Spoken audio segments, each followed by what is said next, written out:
Y dentro de lo que leímos del libro de Isaías, está hablando de que en ese futuro va a ser puesto Jesús como ese hombre victorioso en el cual va él a gobernar y donde él va a recaer todas las maravillas que acabamos de leer.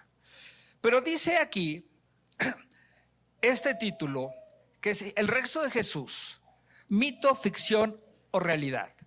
Y cuando Jesús estaba sobre esta tierra, él dijo que era necesario que él padeciera para que luego resucitara el tercer día y después iba a irse.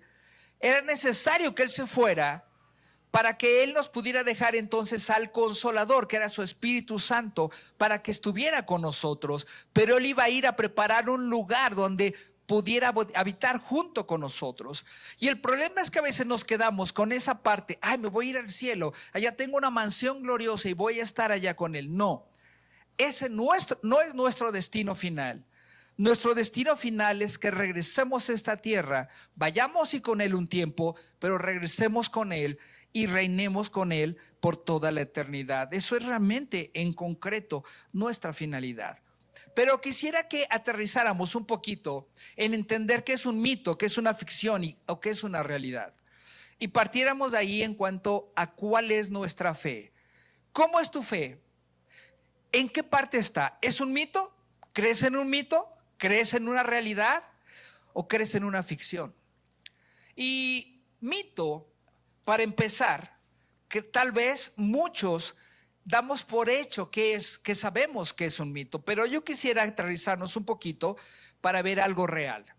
Mito es una narración tradicional, a menudo fantástica, que explica el origen del mundo, de fenómenos naturales o de la sociedad, utilizando personajes sobrenaturales o héroes extraordinarios.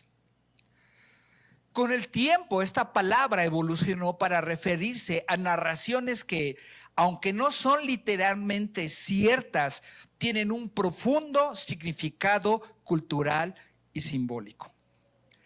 Y yo creo que muchos de nosotros, sin darnos cuenta, así es como creemos las manifestaciones de Jesús y lo que la Biblia nos narra. Pensamos y lo vemos desde ese punto de vista sobre que realmente son ciertas, pero no del todo ciertas, porque son medio fantásticas, son medio, wow, así pareciera como que es una creación de Marvel, ¿no? Y lo vemos así como que, ay, wow, no creo que sea tan literal, ¿no? O sea, yo creo que más bien los escritores de ese tiempo como que la forma de expresarlo, pues veían cosas que sucedían a su alrededor y bueno, pues así le pusieron para que nos diéramos una idea. Y entonces le quitamos el peso de la verdad de lo que nos está diciendo. Luego la palabra ficción, ¿qué es? La palabra ficción en sus orígenes se refiere a una acción, y cuando me refiero a sus orígenes, me refiero a palabras latinas o palabras griegas, que realmente es donde viene mucho, pero ese origen habla acerca de una ficción y efecto de, una acción y efecto de pretender que algo es cierto, cuando en verdad no lo es.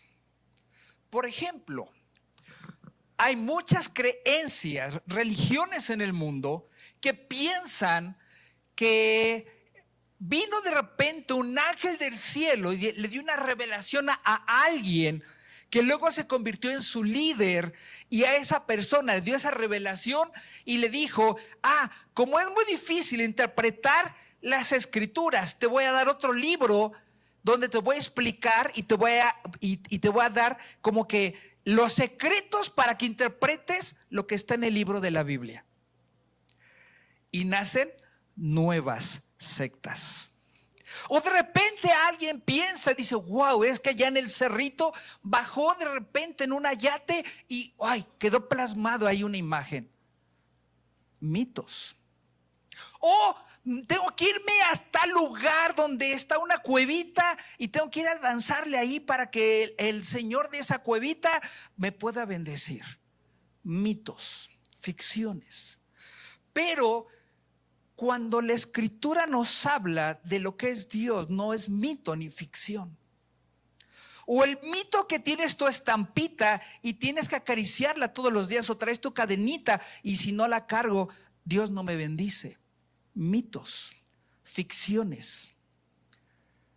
Es por eso que ficción, dentro de sus componentes léxicos, se refiere a modelar, aparentar, simular, o tiene también los sufijos que es fingir, ficticio y efigie. Pero luego tenemos otra palabra que es realidad. Entonces, ¿qué es la realidad? La realidad viene de ese latín que se llama realitas y significa cualidad relativa a las cosas verdaderas o reales, materialidad, objetividad, sustantividad, existencia real y efectiva de algo. Entonces, ¿qué es Dios? ¿Qué es Jesús para ti? ¿Qué es el Espíritu Santo para ti? ¿Un mito, una ficción o una realidad? Y dentro de todo este concepto que les he mencionado, hay algo que a veces nos cuesta trabajo creer o ser conscientes. ¿Por qué? Porque lo vemos muy lejos o pensamos que Jesús se equivocó o la Biblia está equivocada en ello. Y esta semana he estado leyendo muchos artículos de mucha gente, de muchas cuestiones muy serias, que piensan que Jesús es un mito porque simplemente no ha sucedido lo que él dijo que tenía que suceder. Y ese es el tema del regreso de Jesucristo. El regreso de Jesucristo, que también se le conoce como la segunda venida, y es la base central de la meta de los seguidores y discípulos de Jesús. ¿Y por qué es nuestra meta? O debería de ser nuestra meta. Porque en la Biblia está llena de esas referencias. Porque es nuestra esperanza de vida. Si simplemente Jesús fuera una religión, una creencia religiosa o espiritual, ¿sabes qué? Pues estamos perdiendo el tiempo de creer en Él. Simplemente tomaría el papel de un escritor como un Platón, un Sócrates, o algo más espiritual como un Mahoma, o no sé, el que tú quieras mencionar. Pero cuando creemos en Jesucristo y nos basamos en Él, entonces no estamos viendo algo en momentáneo, estamos viendo algo que va a suceder hacia el futuro y que de lo cual queremos ser parte. Hay muchos fundamentos bíblicos. Hay profecías en el Antiguo Testamento y hay muchas. Y quisiera yo, simplemente voy a tomar una que está en el libro de Daniel capítulo 7. Y de hecho Daniel es uno de los libros que la gente dice, ese cuate se me está medio fumado, ¿no? Porque, híjole, escribe cosas así bien, casi como de Liga de la Justicia, ¿no? Algo intergaláctico y cosas por el estilo. Pero en el capítulo 7 me encanta porque Daniel tiene una visión y esta visión la obtuvo en el primer año del reinado de Belsasar en Babilonia. O sea, Daniel había sido llevado prisionero por los babilonios y estando ahí tiene una revelación y Daniel es llevado a un lugar donde él ve las cosas, digamos, desde arriba, desde el escenario principal del cielo. Y ve en esta revelación una serie de bestias, algunas así muy difíciles de entender su descripción. Pero en el verso, a partir del 9 en adelante, de hecho, algunas Biblias lo titulan como el canto del anciano. Y déjenme decirles que el anciano al cual él se refiere es Dios, ¿sí? Y dice, mientras yo observaba esto, se colocaron unos tronos y tomó asiento un anciano de días, era Dios. Y su ropa era blanca como la nieve y su cabello blanco como la lana. Su trono con sus ruedas centellaban como el fuego. De su presencia brotaba un torrente de fuego. Miles y millares le servían. Centenares de miles estaban delante de él. Al iniciarse el juicio, los libros fueron abiertos. Cuando nos habla de esto, yo me preguntaba, bueno, esos juicios, ¿a quiénes van a enjuiciar? Y esos miles de millares que les servían y centenares de miles estaban delante de él y cantaban y glorificaban. Habla de millones de personas. Millones a lo largo de la historia han creído en Dios y han sido rectos conforme a sus mandamientos. Dice que Daniel, verso 11, dice: yo me quedé mirando por causa de las grandes insolencias. Y aquí habla de una de las bestias que hablaba y refutaba y decía cosas en contra de Dios.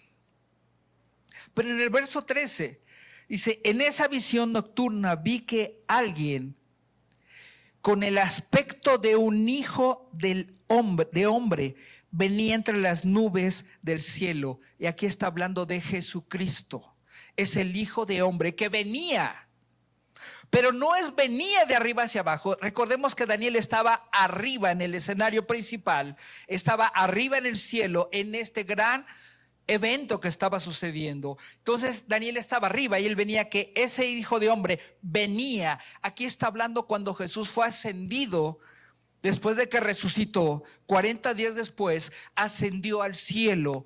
Porque dice que los discípulos estaban allí y dice, y estaban mirando hacia arriba, porque Jesús ascendió y unas nubes lo tomaron, nos desaparecieron de su vista, y unas personas vestidas de blanco, unos ángeles, dijeron: ¿qué miran hacia el cielo? Así como lo han visto irse, Él regresará por ustedes. Aquí es otra parte de ese evento. Daniel está arriba y está viendo que viene ese Hijo del Hombre, viene Jesucristo. Dice: venía entre las nubes del cielo, se acercó al anciano de días, o sea, a Dios, y fue llevado a su presencia y se le dio autoridad, poder y dominio. Todos los pueblos, naciones y lenguas lo adoraron. Su dominio es eterno y no pasará. Su reino jamás será destruido. Y esa es nuestra esperanza al creer en Jesucristo. Esa es nuestra verdad. A eso queremos nosotros aferrarnos. Pero para poder llegar a ese punto, necesitamos nosotros ser conscientes de que nuestras vidas tienen que caminar acordes a lo que Él nos pide, que nosotros tenemos que desarrollarnos. En los evangelios, Mateo, Marcos, Lucas y Juan, nos hablan acerca de ese regreso y esa ascensión de Jesucristo. En el libro de los Hechos de los Apóstoles, lo mismo. Y en la carta de las cartas que escribieron Pablo, Pedro, Judas, en fin, Juan, todos ellos, dice, hablan también acerca de todos estos hechos. Hay mucho que podemos entender. Y no se diga Apocalipsis. Habla mucho más profundamente de lo que nos espera en un futuro y del regreso de Jesús, y que vamos a estar con Él, y de nuestra meta como creyentes. Pero, ¿en qué crees? Realmente hoy día hazte una pregunta: ¿en qué crees? ¿Crees en Jesús como tu Señor y Salvador? ¿Crees en Dios Todopoderoso? ¿Crees en su Espíritu Santo como el Consolador, el Bautizador, la ayuda a nuestras vidas? Ok, puedes creer en ello. Yo creo en Superman, en el Hombre Araña, en el Hombre de Acero. Creo en unas chicas superpoderosas también, ¿sí? Bueno, hasta en Dragon Ball Z también creo. Y el Chapulín Colorado, pues no se diga, ¿verdad? Eso es como que default, ¿no? Creo en todo ello. ¿En qué crees? ¿Hasta dónde llega tu creencia? ¿Hasta dónde va tu compromiso? Creo en las Chivas Rayadas del Guadalajara, aunque hayan perdido ayer. Jugaron mejor que León, eso sí. Dominaron el partido la mayor parte del tiempo. Y además el penal, pues no era penal. Creo en todo eso. Creo en ustedes que están aquí. Y creo cuando me dicen que se portaron bien, cuando les pregunto, pues lo creo. ¿En qué creemos? ¿Hasta dónde llega nuestra creencia? ¿Hasta dónde llega nuestra fe? ¿Hasta dónde? ¿Te quedas en el simple creer? ¿O vas más allá de tu creencia y se convierte en un estilo de vida que transforma, que influencia y que alcanza y va más allá de eso? ¿Sabes cuál es el objetivo del regreso de Jesús? Es la restauración de la creación. Pero también creo en el juicio final, en el que Cristo juzgará a todas las naciones y a cada uno de los individuos, separando a los justos de los impíos. O sea, creo en el bien y el mal, pero creo que yo puedo ser parte del bien y que voy a huir del mal. Creo en la resurrección de los muertos.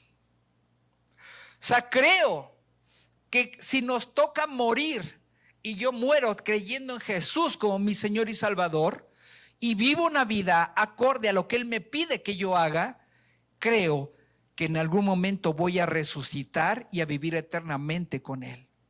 Creo eso. No creo en la reencarnación. No quiero arriesgarme a reencarnar en una cucaracha y luego me aplasten por ahí.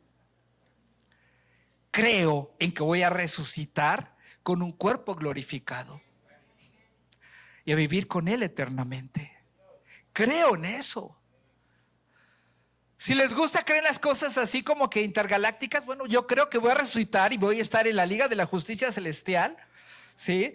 Con todas las intergalaxias y todo lo que haya. Creo que voy a disfrutar de todo ello. Y no es algo fantasioso, está en la Biblia. Creo en todo ello.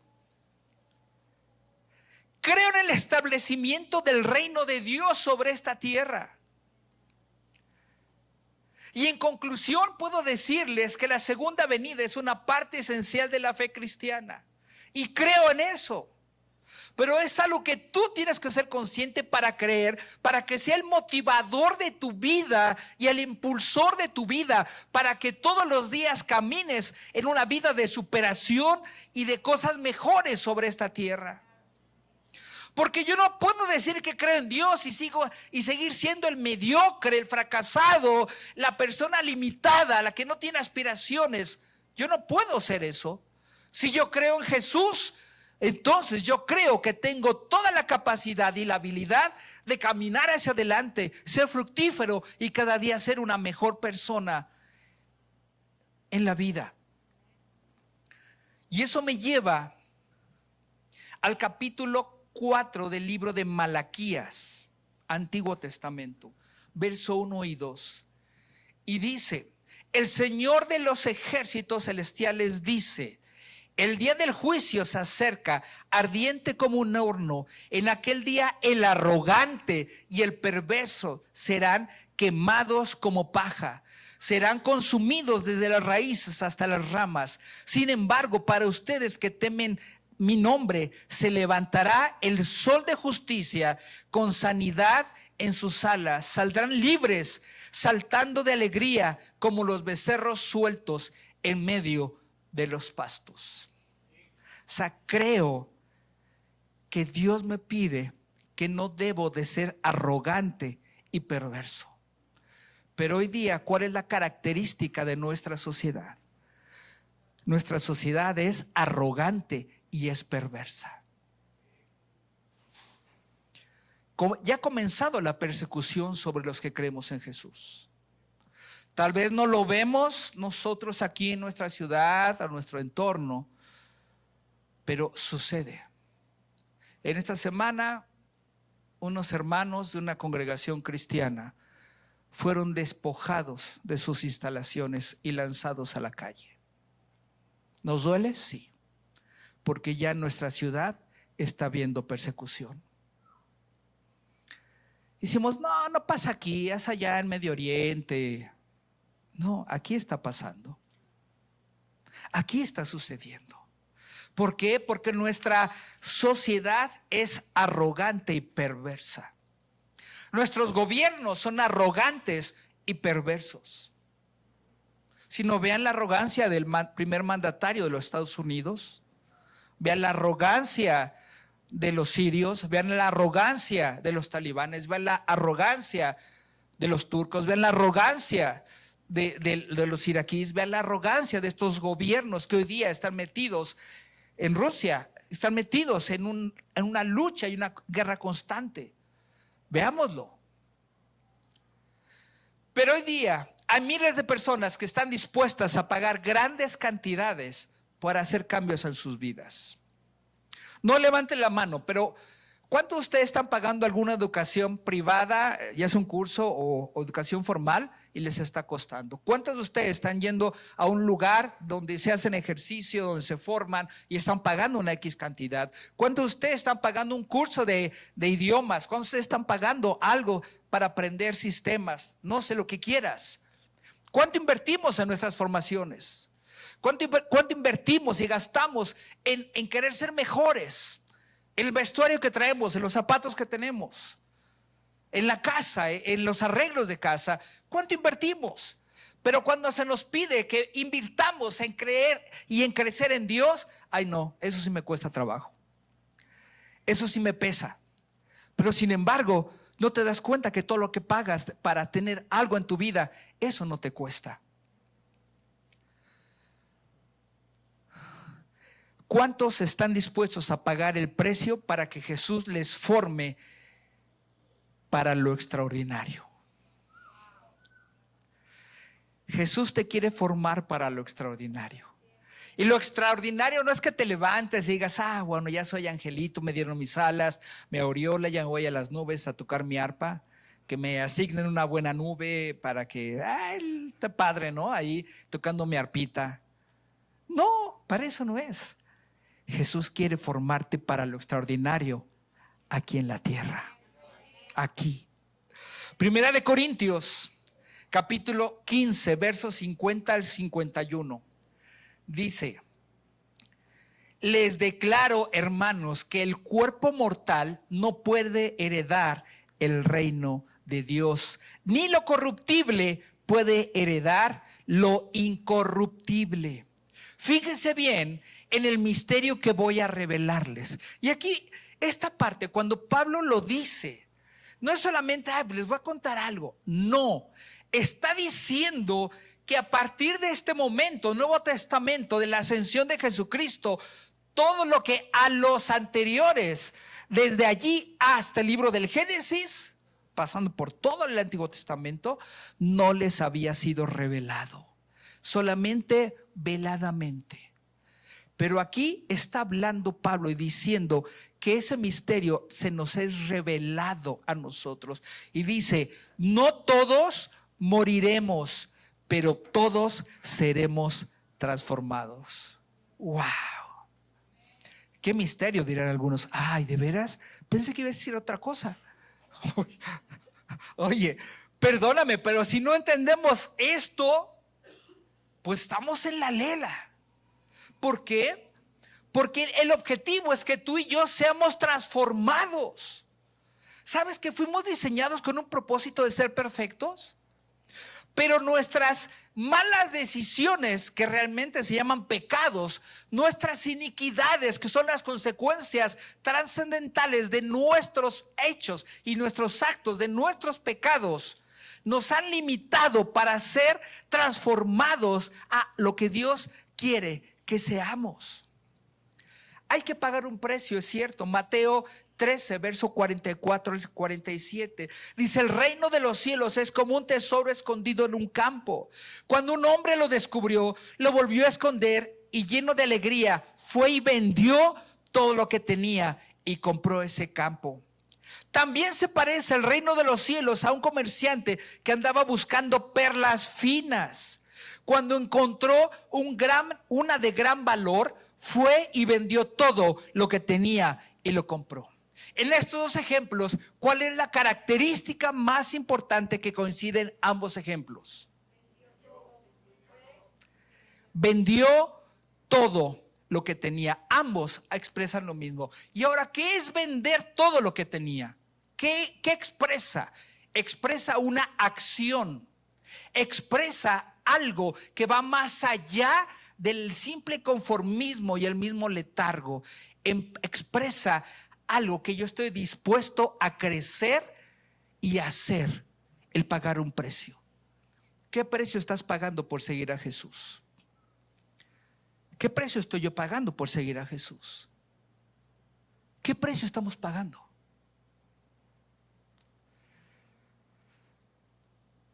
El verso 21 de Mateo 7.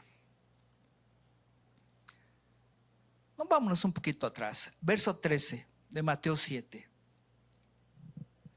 Entren por la puerta estrecha, dice Jesús, porque es ancha la puerta y espacioso el camino que conduce a la destrucción, y muchos entran por ella, pero estrecha es la puerta y angosto el camino que conduce a la vida. Son pocos los que la encuentran. ¿Sabes tú que la puerta de la religión es bien grande, bien ancha? Todo mundo entra por la puerta de la religión, pero entrar por la puerta de Jesús, no todos la encuentran, porque es angosta. En el verso 21 dice: no todo el que me llama Señor, Señor, entrará en el reino de los cielos. O sea, si tú dices que yo creo en Dios, sí, pero de que creas a que seas un hacedor de las obras y los mandatos de Jesús, hay un gran trecho. Dice un dicho que decían las abuelas o los abuelos: del plato a la boca se cae la sopa. Tú puedes pensar y decir: es que yo creo en Jesús. Ok. Yo creo en Dios y creo en el Espíritu Santo. Ok, te la compro. Muéstrame tus frutos. Muéstrame tus obras. Muéstrame tus hechos. Es que yo voy a buscar un lugar donde me sienta cómodo. Muéstrame lo que estás dispuesto a sacrificar. Muéstrame que estás dispuesta o dispuesto a recibir la corrección de Dios. Por eso a Alan y a Didi yo les decía: no sean papás consentidores, porque deformarán a sus hijos. No podemos ser una congregación consentidora en la que te apapachemos con palabras de ánimo y de motivación, porque te vamos a deformar. Dice que al reino de los cielos solo entrarán aquellos que verdaderamente hacen la voluntad de mi Padre que está en el cielo, dijo Jesús. Solo los que hacen la verdadera voluntad de mi Padre. ¿Cuál es la voluntad del Padre? Que ames a Dios con todo tu corazón y que ames a tu prójimo como a ti mismo. Y ahí implica perdón. Implica que huyas al pecado. Pero qué fácil es apapacharlo, qué fácil es: pues qué tanto es tantito. Y dice la Escritura: huye, déjalo. Pero regresando al tema del regreso de Jesús, hay una gran variedad de interpretaciones a ello. Y dentro de estas interpretaciones es donde podemos caer en un mito o una realidad o una ficción. Pero yo quiero definir y que quede bien claro. Hay una diferencia entre el arrebatamiento y la segunda venida de Jesucristo. El arrebatamiento son los creyentes que se encontrarán con Jesucristo en el aire. Allí Él no regresará a esta tierra, llegará nada más a las nubes del cielo. ¿Quiénes van a ser levantados? Los que estamos vivos, pero que hayamos cumplido con las reglas que Él estableció. Y los muertos van a resucitar. ¿Quiénes? Aquellos que hayan muerto creyendo en Jesucristo y habiendo vivido una vida recta delante de Dios. Yo sé que a lo mejor puedes pensar: bueno, es que no todos somos perfectos. Así es, no todos somos perfectos. Pero si tú te esfuerzas en caminar tratando de agradar a Dios todos los días, seguramente vas a alcanzar esa perfección, no como al estándar de este mundo, sino conforme a Él te está viendo que lo eres. David el rey no era perfecto, tuvo muchos errores, pero dice la escritura que era un hombre conforme al corazón de Dios, porque siempre buscaba estar alineado con Dios. Y que tú puedes y yo puedo tener muchos errores, pero si todos los días buscamos estar alineados al corazón de Dios, aunque cometas errores y si diario te arrepientes de ellos y dices, Señor, no lo vuelvo a hacer, y caminas y no los vuelves a hacer, a lo mejor caerás en otros errores, pero tú reconoces y los enmiendas y sigues adelante. A lo mejor adelante tendrás otros errores, pero si tú te esfuerzas en no volverlos a cometer, entonces ahí radica la perfección de Dios, porque eres un hombre o una mujer que busca todos los días salir adelante y ser mejor cada mañana. La segunda venida es cuando Cristo desciende a la tierra físicamente para establecer su reino y juzgar a los impíos. En resumen, la Biblia enseña que el arrebatamiento es un evento futuro donde los creyentes serán llevados a encontrarse con Cristo en el aire, mientras que en la segunda venida es su regreso sobre la tierra. Por lo tanto, amada iglesia, Vida y Victoria, en Vida y Victoria creemos en la segunda venida de Jesucristo. Creemos que su regreso del cielo a la tierra será personal, visible y glorioso. Una bendita esperanza por la que debemos de velar y orar continuamente.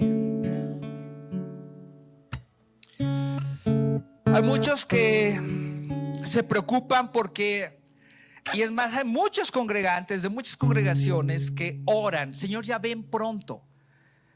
Dios no te va a sacar antes de la correteada que nos van a dar, porque por algo te está preparando, para que puedas resistir el día malo.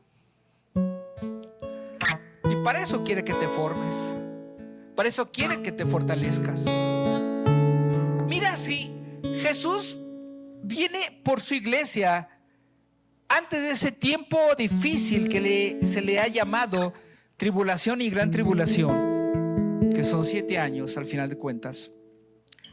Si viene antes y nos lleva antes, qué padre, wow, la libramos. Si viene a la mitad, no hay bronca, porque con Cristo soy más que vencedor. Y no importa la que venga, no importa que me correteen o no, no importa, con Él todo lo puedo porque Él me fortalece. Y si viene al final y me tocó todos los guamazos y los cocolazos y pues ni modo, Señor, o sea, si me toca quedar aquí, pues quedo, pero contigo en mi corazón. O sea, no es algo que me debe de quitar el sueño.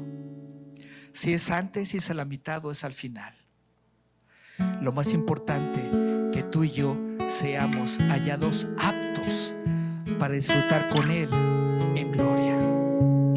Si tú hoy nos has visitado por primera vez y tal vez nunca has estado inmerso en un tipo de mensaje como el que hoy has escuchado, déjame decirte que todas las religiones tienen una esperanza futura, pero que queda a medias. Algunas dicen que si haces una obra justa te esperan 7 vírgenes en el cielo. Bueno, yo con la mía no aguanto más que a una. Imagina tener 7, pues así como que para nada, ¿no? Para toda la eternidad menos, ¿no? Entonces esa como que no me convence, esa esperanza, ¿no? Otros, como les dije, creen en esa cuestión futura de la reencarnación, pues tampoco, porque andar como vaca o como mandril ahí corriendo las calles, pues tampoco, para nada. O sea, no es algo que me competa. O ir a un lugar en el limbo ahí que le llaman purgatorio, pues menos, ahí me la voy a pasar aburrido toda la eternidad hasta que alguien quiera rezar y orar por mí o algo, o pagar el indulto o lo que sea. Depender de alguien más, no, para nada. Y aquellos que dicen, pues ni modo, vamos el infierno es aquí, pero pues ya hasta, no, pues tampoco quiero quedarme aquí en el infierno. Yo quiero tener una esperanza gloriosa, saber que mi vida tiene algo más allá de mi muerte, y que aun si no muriera y viniera a ese Redentor, saber que con Él puedo estar toda la eternidad gozándome. Porque tampoco va a ser que voy a estar tocando el arpa toda la eternidad? Qué aburrido, también voy a tener muchos callos en las manos, ¿no? Pero si me pide que venga a gobernar con él, wow, eso sí me gusta. Y que venga a ser un buen administrador junto con él en esta tierra, no, sí le entro. Y es más, aunque me dijera, ¿sabes qué? No te toca en esta tierra, te toca en Plutón. Pues no le haces, Señor, pues me voy a Plutón o al hoyo negro que tú quieras, pero con que yo sea ahí el que gobierne con tu autoridad, wow, a donde quieras, Señor. Tú di y yo voy. Que esa sea mi esperanza. Pero amada iglesia, amados amigos, hijos e hijas, es necesario alinearnos con Dios, caminar un camino de rectitud, reconocer lo que es pecado en nuestras vidas, las malas decisiones, dar frutos y testimonio de que realmente somos hijos de Dios y no comportarnos como los de afuera porque hacen un despapalle y medio, sino comportarnos como hombres y mujeres que en verdad nos superamos todos los días y que en eso nos esforzamos por ser mejores. Así que ahí donde estás, ponte de pie.